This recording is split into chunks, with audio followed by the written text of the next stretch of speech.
We have to try first to reduce any numerator with any denominator in this problem. But someone can ask, what will happen if I'm not going to reduce these fractions at this moment? The answer is, you are going to deal, if you are going to multiply numerators together and denominators together, so you are going to deal with very big numbers, and at the end you have to reduce that fraction anyway. Okay, so I recommend to reduce the fractions at this moment and just get the simple answer. Okay, so let's take a look what we can do over here. I can reduce 14 and 7. Both of them are divisible by 7. Okay, I have 20 and I have 5. Both of them are divisible by 5. Okay, so let me rewrite this problem. 14 divided by 7 is 2 over 3 times 20 divided by 5 is 4. 7 divided by 7 is 1 times, I'm going to copy down this fraction, which is 16 over 1. Now take a look at our numerators and denominators. As you can see, we cannot reduce anything.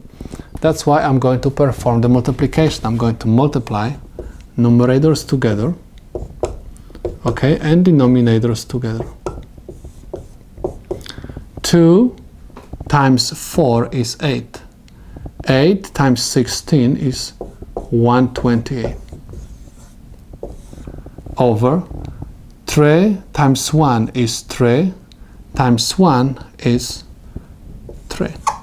Okay, so I got 128 over 3. Now this is the example of the improper fraction.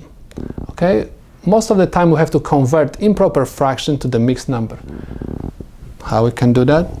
Simply divide 128 by 3. The question is, how many times 3 goes into 12?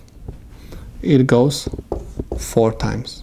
4 times 3 gives me 12. Subtract.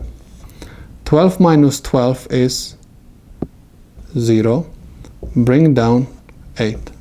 How many times 3 goes into 8? Okay, goes 2 times. 2 times 3 is equal 6. Subtract 8 minus 6 gives me 2.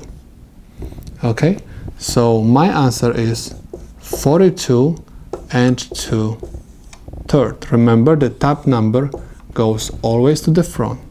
The remainder will go always to the numerator, and divisor will go always to the denominator. Okay, so the solution for my problem is 42 and 2/3.